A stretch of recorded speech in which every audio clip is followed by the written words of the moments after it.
Welcome back to Asinine Radio, a weekly podcast where we talk about music, and, well, that's pretty much it. So, let's go!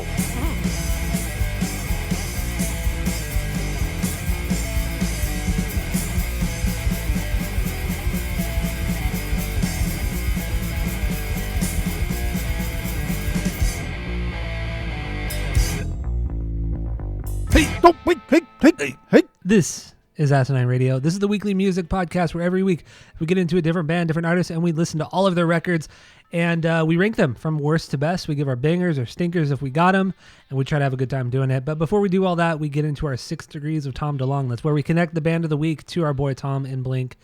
And if you didn't already know, my name is Tyler. Way out there, hundreds of miles away, is Jeff. While you're listening, go to Spotify and Apple Podcasts. Give us 5 stars. Tell all your friends. Share the post with everybody. And that's all I got for the boring intro. Damn. So we're doing Mötley Crüe this week. We're going to do all 9 of their records, rank all 9 of their records. So yeah, it should be fun. I hope so. But yeah, let's hop into the 6 degrees of Tom DeLonge. What do you got, Jeff? If you did any today. Did you do one? I did one, yes. Dude, Josh Reed's like literally played on a Mötley Crüe album. That's too easy. Okay. That's too easy. Go ahead. Tommy Lee also. So I have. That's all right. Though. Go ahead. What? No. Tommy what? Lee no, had what? Snoop Dogg and his Methods of Mayhem. Merches of Mayhem or Methods of Mayhem. Methods of Mayhem album. I mean, these guys have like hooked up with Tom DeLonge so many times. It's ridiculous. They've hooked up with him, yes. Yeah. All right. So yeah, mine starts with Mick Mars. Mick Mars played a guitar solo on a Murder Dolls song called "Drug Me to Hell" in 2009-2010. Joey Jordison and the Murder Dolls it was in a band called Slipknot with Corey Taylor. Corey Taylor was on Travis Barker's solo record, sang on one of the songs there, and then Travis to Boxcar Racer to Tom. There you go, easy peasy. A little bit more roundabout, but we got there. No, it was good. That was great. So let's jump into the rankings. Like I said, 9 Mötley Crüe records. We listened to all of them, so you didn't have to. And honestly, most of it was fun. So what do you got for number 9? What is the worst Mötley Crüe record? And a banger if you got it. Go. I will say these are all fun. A lot of them are bad, but they're still fun. Even though it's bad, they can still be fun. True. So they were all fun. It was all interesting at least. Mötley Crüe's Mötley Crüe, 94, their 6th record. This is garbage. This is their worst. There's nothing here that is reminiscent of Mötley Crüe. It's derivative of mid-90s grunge, just with like a heavier edge. But it doesn't even compare to what was already perfected years. This is 94. People have already been doing this since like late 80s. Like, you come on, guys. Like it was like the bandwagon had already started like chugging along, and Mötley Crüe just jumped on it. And like some of Tommy's fucking worst drumming is on this album. Everyone else is like so stereotypical, it doesn't even matter. But like, damn, Tommy, ugh. And then we also get like harmonica on this record too. Like, what the fuck is that? What are we doing? It was a long record. What are we doing here? And people like this record sometimes. I think that you like it too. I think that you're going to like it. But then I was reading kind of like the subreddits, like, oh, this is an underrated album. It's so fucking heavy. Like, yeah, it's heavy. It's garbage. I can make a fucking heavy record that sounds like this. This is trash.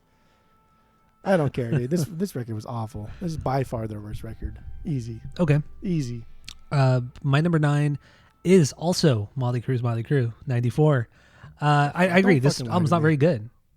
This album's not very good at all. I no banger. I would never go back to it. I found it amusing that they went with that hard rock kind of grunge style at this point in 1994. You know, Kurt Cobain died. It's just, come on. It's the end of that whole era in general. And then they put this out. Now, with that being said, I think sonically and everything, I think this record sounds amazing.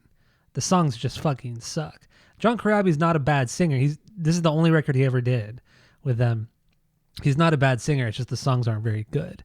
And it's fucking long, like I said. I don't care. He's not a great singer, though.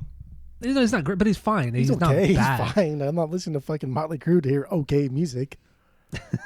That's true. Okay, that's true. Sometimes, but yeah, just I kind of wonder why this wasn't more popular, though. I think the only reason had this been a band that had they renamed or they did like a supergroup thing, or if they had changed the name of the band, I feel like this record would have been a lot more successful. But because it was still attached to the Mötley Crüe name, it got raked through the mud. But this is like basic, plain old people, heavy rock music, kind of grunge music from the mid-90s.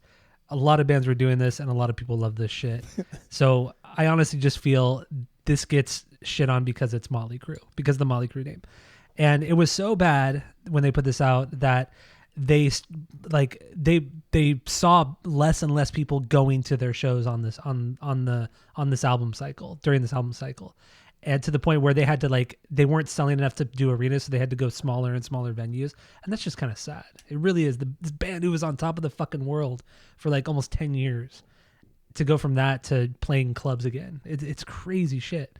And then another thing that I want to bring up that we'll talk about a lot is how much of a baby every single band member is. Oh, yeah. So after the failure of this record, John Corabi said, you know what, you guys should get Vince back. I mean, he's the singer of Mötley Crüe. And then they just fired him right away after that.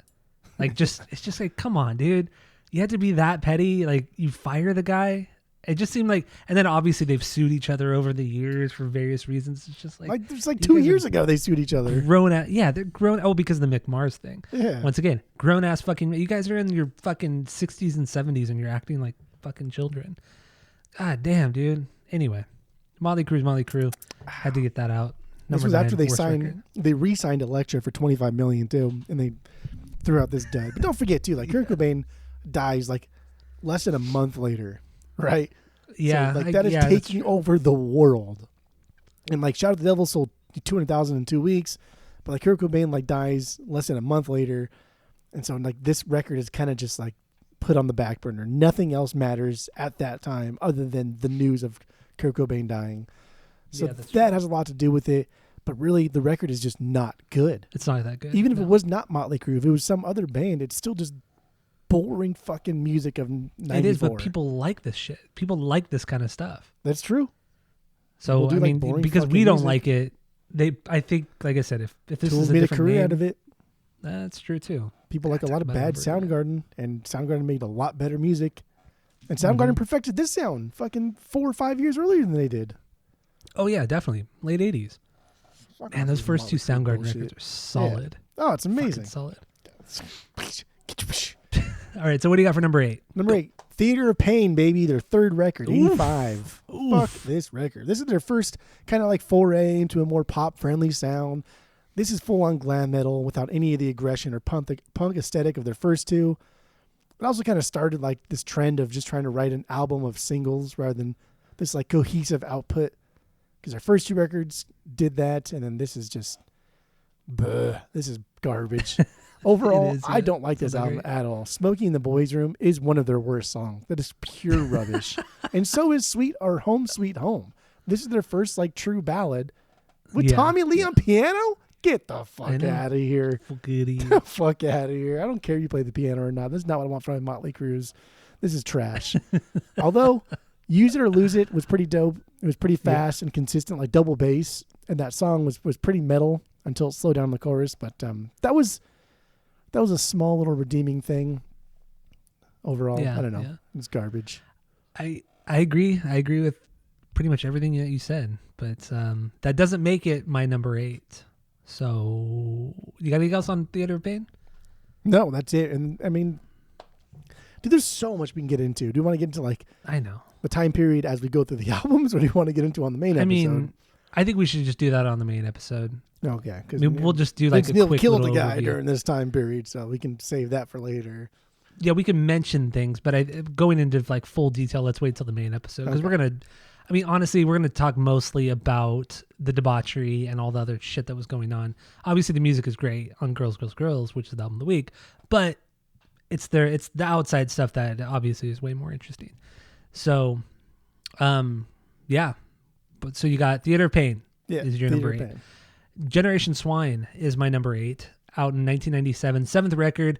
This is when Vince rejoined the band after the firing of Corabi, and most of these songs were co-written by, or I think some of them, not all of them, but some of them were co-written by John. So it still has that kind of like heavy tone to it, and just not the typical Mötley Crüe sound. They fired Bob Rock, and this record is just kind of a mess. It's really all over the place. Vince sings like in a much lower register than any other record they've put out. Even after this record, he sings really low. And then from what I was reading too, Mick Mars wasn't used to playing the guitar this way, so he had a hard time with this record too, because he was pretty much told like, don't play something different, and we get this. And honestly, this record is all over the place. There's some cool parts and cool moments, but they never amount to anything. They never go into anything. They're just cool parts, and that's it. Nothing ever really builds on other things. It's just a mess of a record. And then they re-recorded "Shout at the Devil," that song. It's so unnecessary, and it's not nearly as good as the original. It's just stupid. So yeah, Generation Swine. No banger. That's my number 8. Okay. What do you got for number 7? Generation Swine. Thank God. Yeah. Get this garbage out of the way. Let's see. 1, 2, 3. My next 3, I don't have a lot of notes for because I just don't fucking care about them at all. I didn't hate them the way I hated Mötley Crüe and Theater of Pain, but I just fucking didn't care. But yeah, Generation Swine, like 2 songs deep, and you already realize like, dude, this is something way different than just like that self-titled garbage album and than anything they've ever done. It's their attempt at doing like an alt-rock album. Really, like, it reminded me of Collective Soul. And okay. I like Collective Soul. At least the first time I like it a lot. But these songs are mostly okay, with a couple ones that are like kind of good. And there's like maybe like their worst ballad of all time was on here. That fucking song Brandon that Tommy Lee sings. And oh yeah, the last song, it's so bad. I know, it's sentimental. It's like his tears in heaven, and I don't fucking care. It's garbage. But it's not like his son died. Shit. You know, it's just like, it's stupid. But yeah, dude, like my biggest complaint is, I hate this shit. Don't fucking re-record songs. Why do you re-record "Shout at the Devil" and make it more, make it stupider by going to Jupiter? It's silly. What the fuck is this? Get out of here. And the cover art for Generation Swine, this would have been a cool like punk cover, but not for Mötley Crüe, their 7th album deep in the late 90s. Nah. I know. Nothing about this record seems authentic at all. This is garbage. Yeah, it's not good. Not good at all. All right. My number 7 is Theater of Pain, 3rd album from 1985. This record is just not very good. It's full on hair metal. You know, it's like they tried to be like Poison. Even though Poison was trying to be like Mötley Crüe, they were trying to be like Poison. And it's bad. The music videos, everything about this record sucks. Even the band hates this record. Vince Neil has come out and said, even when this record came out, he said he didn't like this record. Like, nobody fucking likes it. Nobody in the band likes this record at all because it's not good. It's not good. I mean, Smoking in the Boys' Room, I mean, usually they have really good singles in the 80s, but no, that song is not very good. Not very good at all. And I agree with you. Use It or Lose It. Best song on the record. That's my banger. It's just one of the more faster, aggressive songs.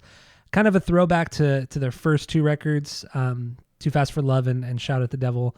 Kind of has that feel. The chorus is super catchy and fun, but otherwise the album is not good, and Home Sweet Home is the worst song they've ever done. I don't give a fuck. That song sucks. Yeah, that song is it's so bad. Garbage. Oh, I hate just that. Yeah, the piano part is iconic, but it's just so lullaby and it's bad, dude. It's not good. But mind you, we love Blink-182, and that's essentially what they write, just very simple, catchy songs. But God, this Home Sweet Home is a terrible song, and the Theater of Pain is just not good at all. And then there's rumors that Nikki Sixx didn't even play bass on the record either. Yeah.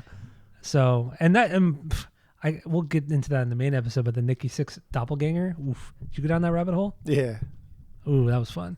But we'll talk about that later. So, what do you got for number 6? Go. Number 6. This is the one I have the least amount of notes for. It's New Tattoo, their 8th record, the year 2000. I thought I heard like pop punk on this. I thought I heard just like generic kind of rock of like the 2000s, and it kind of makes sense. It's just, this is a lost record. I don't know. I don't have a lot of notes for this one, to be honest. Mike Klink produced this one, and the guy's produced some fucking bangers. Like, he produced like Guns N' Roses' first record. He's produced a lot of like really, really cool shit. But this record, I don't know. I don't remember this one at all. Like, at all. But I put it here, so I must not have hated it. But I also just clearly did not like it. All right, my number 6 is also New Tattoo. For much of the same reasons. I don't remember too much from it. I also have the least amount of notes for this one. It's a fine record. I remember it being fine. The only song that stands out to me is "Treat Me Like a Dog," or "Treat Me Like the Dog I Am." Just big, heavy riffs, faster song. It's just one of the more exciting and fun songs. And overall, I feel like this is just like the best throwback to early Mötley Crüe, where it's a little bit more carefree, faster, just trying to piss people off, even though that's done and gone. I don't know. It's a fine record, and I guess one of the big standouts is that Tommy Lee didn't play on this record. Didn't get Tommy Lee on this one either. Yeah, he left the band, and I didn't realize until today when I was finalizing all my notes, the only band member who's been there from start to finish has been Nikki Sixx. Everybody else has left at some point. He's the one that writes all the music, so it makes sense. Yeah, he does. Yeah, no, that is true too. The worst musician in the band writes all the music. I know. It's like Lars Ulrich, Amazing.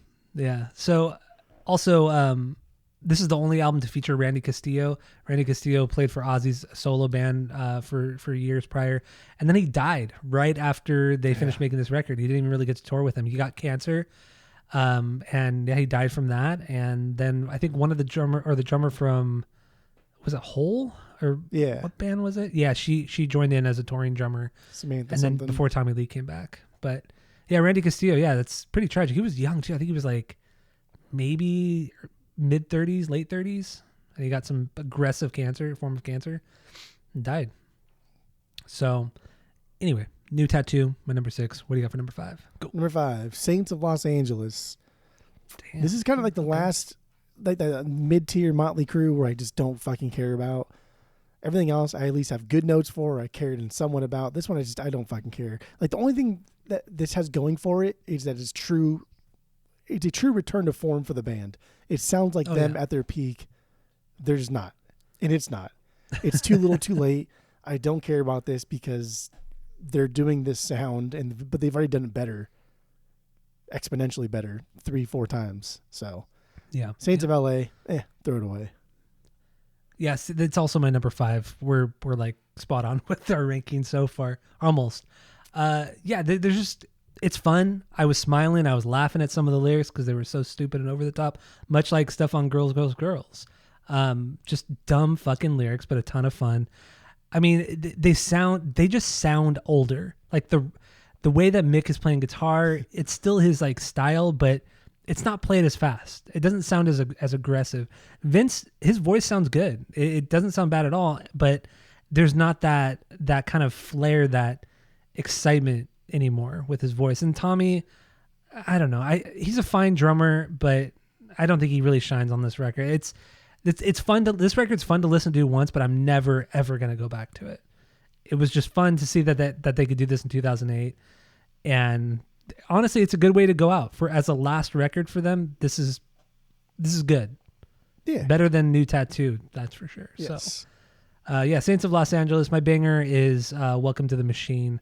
Cool kind of punk song. And also the opener. I forgot the name of the opening song, but that opener was like, I was thinking in my mind, damn, this record, if the record sounds like this, it's gonna be fucking solid. It's gonna be really good. And then the next 2 songs are like these fucking shit ballads with like some like modern country tinge to them, and it's like, what the fuck is this? But then after that, the ballads are done, and then you get some pretty solid songs. But Saints of Los Angeles. They do have good records, but they know how to make an opener.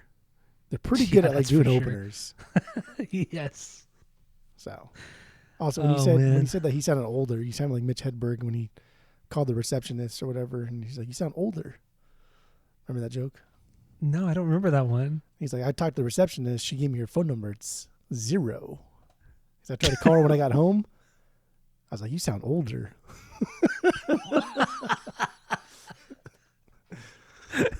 That's a good joke. I don't remember that one. Yeah.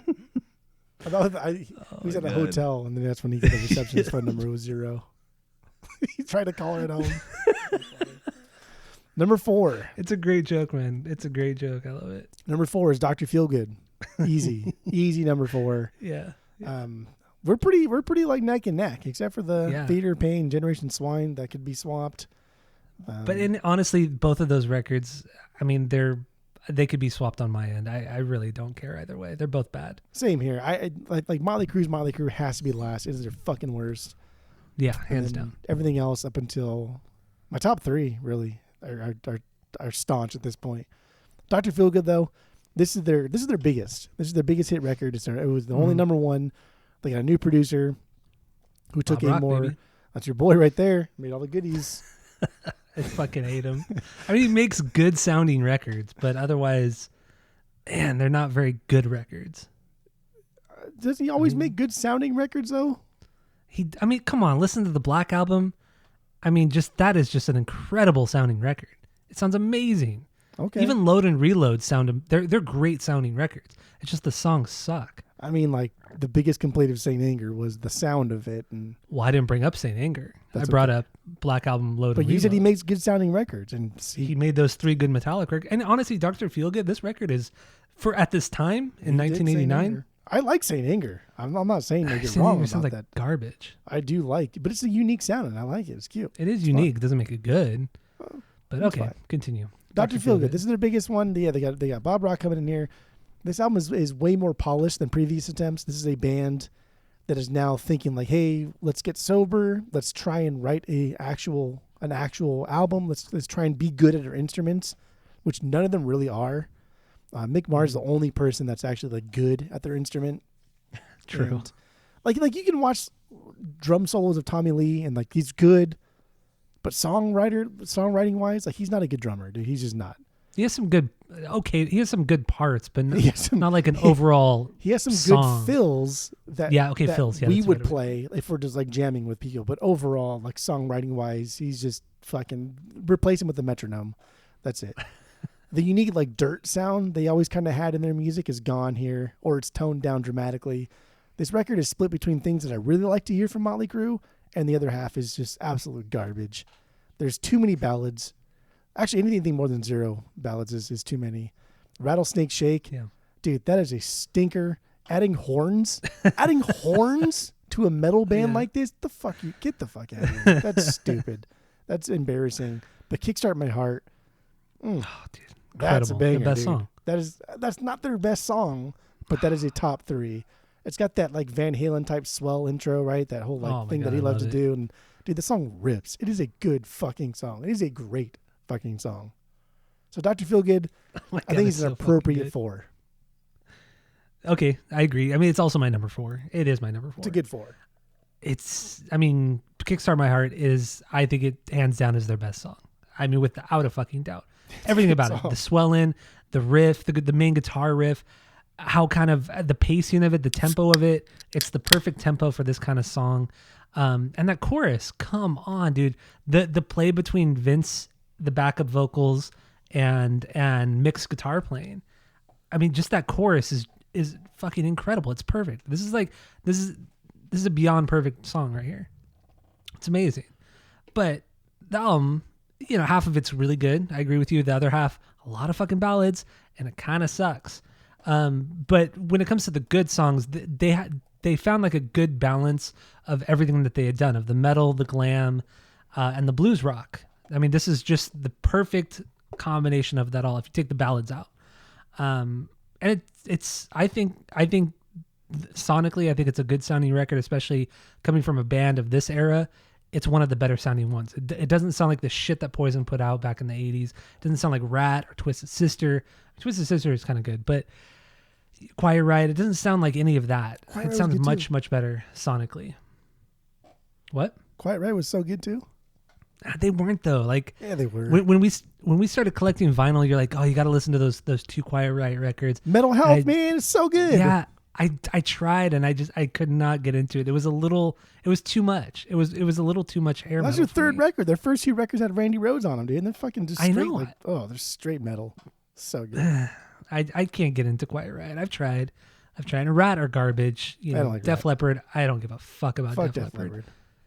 But anyway, 0-2. Dr. Feelgood, my number 4.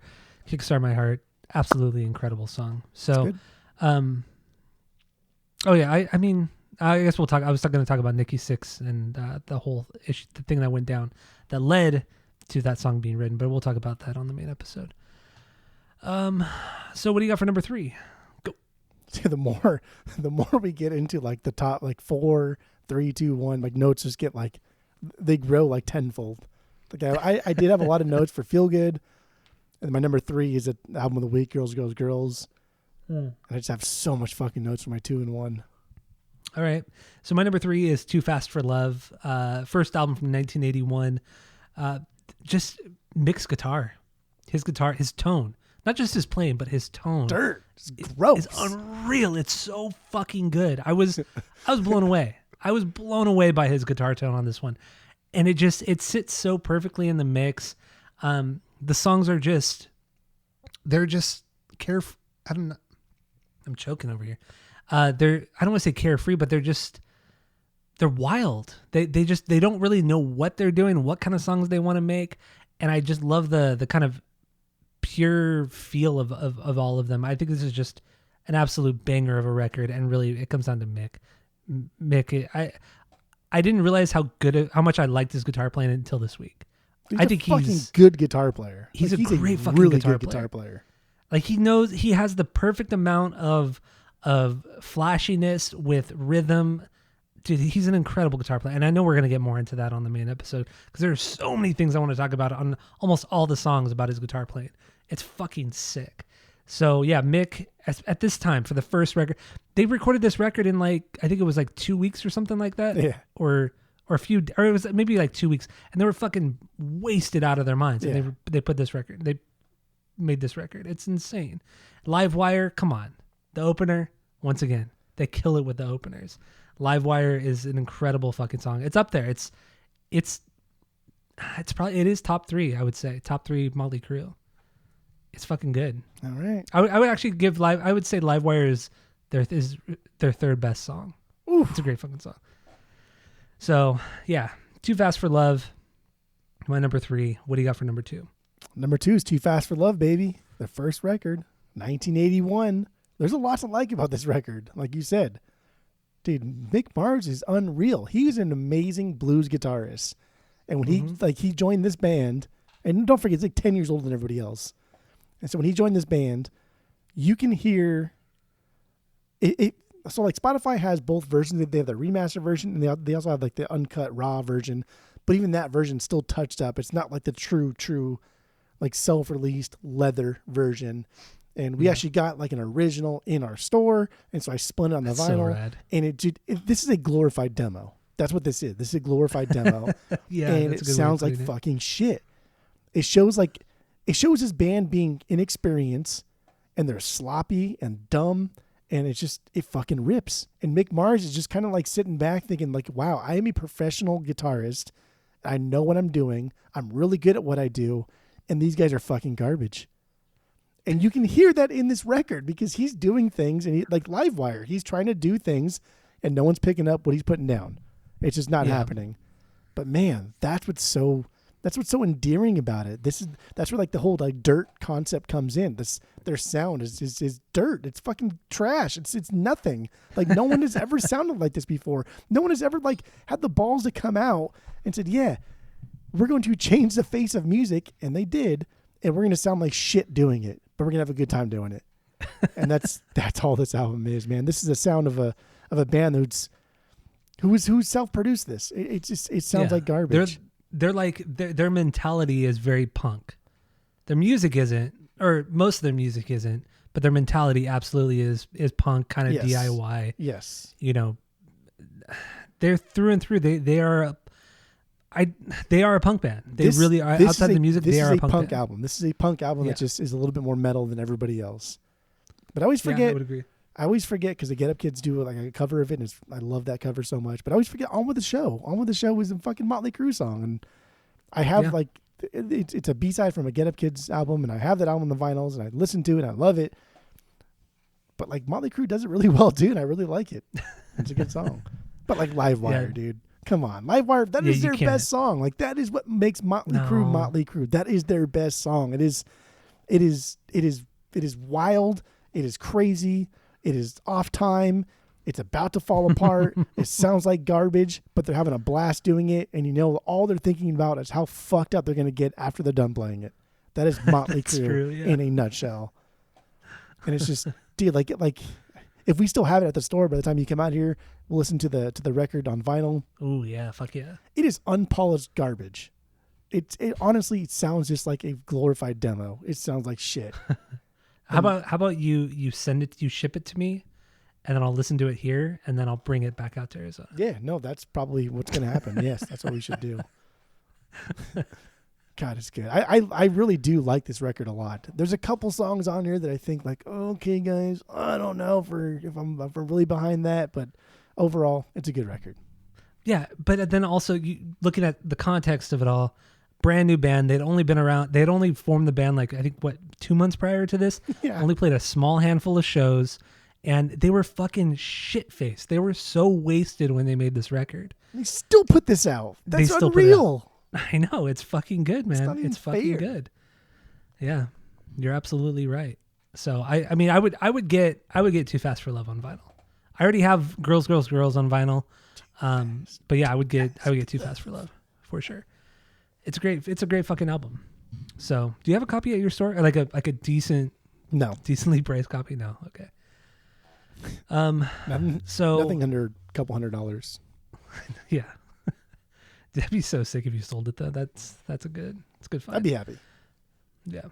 So that was your number 2. My number 2 is Girls. Your number 2 is Girls? Yeah. Why the fuck did we not just do Shout at the Devil? Because I really want to do Girls. Oh, you're such a butthole. That's right. Because I think we can save. That's good. Because what I was thinking. Because my number 1 Shout at the Devil. Obviously, your number 1 Shout at the Devil. What I liked about it is I think we can save Shout at the Devil for next time and actually talk about the record. Whereas this week it's going to be talking about more about the lore of Mötley Crüe. Okay, that's fair. That's what I was thinking. Because I was like, there's no fucking way in hell you could rank Girls above Shout at the Devil. There's no fucking way. I mean, in all honesty, the 2 records, they could go back and forth between the 1 and 2. I really, really, really do love Girls. I think it's just an incredible record, which we'll get into on the main episode, obviously. Okay. That's wrong. But Shout is incredible. I mean, they're just both so goddamn fucking good for kind of different reasons, but they're just so goddamn good. I don't know. So we don't want to get into Shout at the Devil?